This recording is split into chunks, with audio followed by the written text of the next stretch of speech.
Right now, more on that truck accident in Melbourne. Sky News Melbourne Bureau Chief Aaron Young is at the scene, joins us live. What's the latest, Aaron?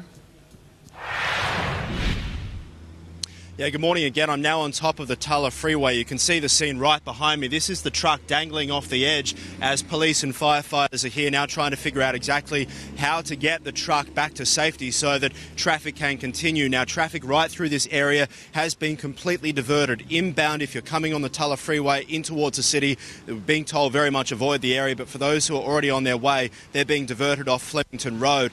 Just behind the camera in front of me at the moment, I can see huge trucks are reversing to go back out the in lane, where they're now trying to get back onto Racecourse Road and head back into the city in that way. But right here, there's probably up to a dozen police cars around here. You can see this huge B double in front of that, which I saw as I was driving to the scene a little earlier. You could see the little silver car, which has been completely destroyed. Now, we understand that the driver of this truck actually came out of the cabin and straight over the edge of this Tulla Freeway bridge. And you can see these factories over there very close to that, but actually came down around 20 metres onto the ground from here. Just incredible. The driver is now in a very serious condition and has been taken to the Alfred Hospital, as has the driver of that small car, which was also damaged. This accident happened around 6:30 this morning. I'll, of course, keep you up to date throughout the morning from the scene here.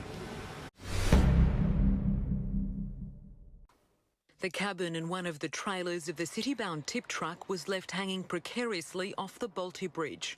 20 metres below, the driver lay on concrete rubble, injured but conscious.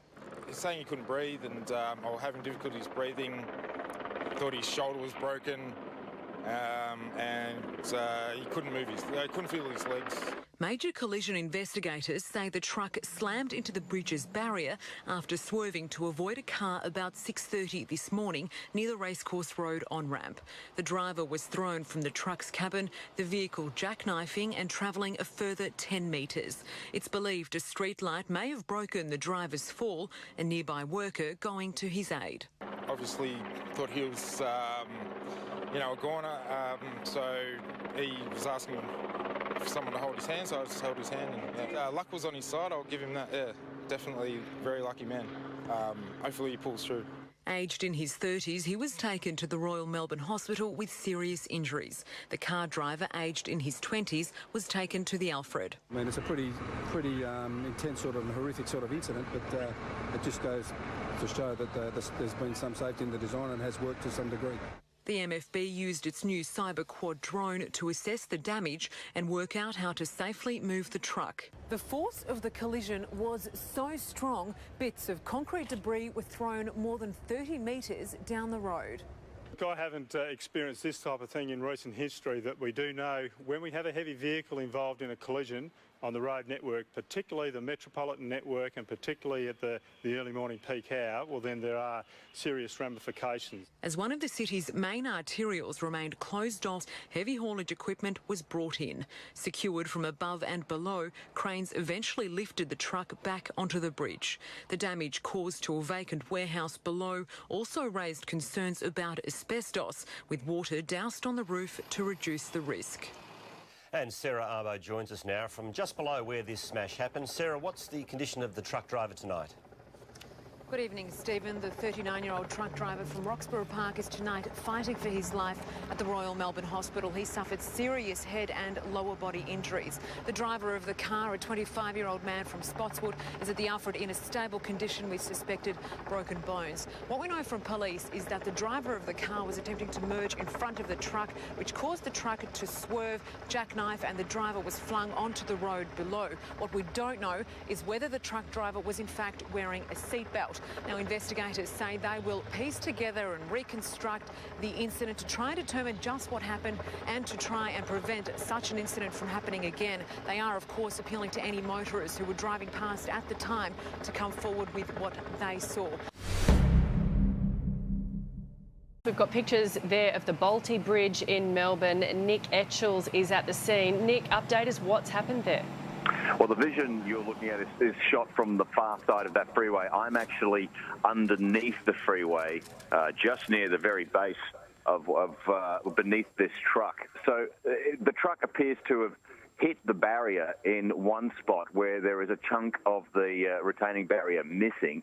The truck driver was treated by ambulance on the ground about 20 metres below where that chunk is missing. His truck is another 20 metres further up that wall, and a little difficult to understand exactly how it's managed to get in this position. It's hanging from, it's essentially a 5 or 7 tonne tip truck, the one you might carry gravel to a work site. It's hanging upside down with the tip trailer tipped, which is now facing back end down towards the ground. The cabin of the truck is hooked on the edge of the wall, and it's just dangling there in midair. It's right next to an industrial building which has been evacuated. It's also about 100 metres up from a train station, which is obviously not working. So we've got the Bolte Bridge, which is the main arterial for all traffic coming from the north and northwest, all traffic coming from the airport to the city. That is completely closed down. This train line, I think, obviously would be closed down as well. So that's going to be traffic chaos. The truck driver, he was put on a spinal board and transported away to hospital. So ambulance officers have taken him away now. And there are bits of concrete from this bridge just strewn all over the road beneath the bridge. And police have taped off that scene, and they're just bringing in photographers now to start documenting this scene. Yeah, look, as we can see on those chopper pictures, absolute traffic chaos, and it's going to be like that for some time. Melburnians waking up to this morning. Nick, what do you do getting into the city? That's the main arterial road into the city. Yeah, if you land at the airport in Melbourne and you need to go into the city, you will come down the Tullamarine Freeway and over the Bolte Bridge. This has happened just before the Bolte Bridge. For anyone who knows Melbourne, it's just after the Flemington Road on-ramp, which is the last on-ramp before you cross over the Bolte Bridge and get into the city. And they are they're turning traffic around on that on-ramp. And on the freeway, it's just going nowhere. So anyone trying to get in the city, it's going to be a long way no matter which way you go. But this freeway will be closed for a very long time.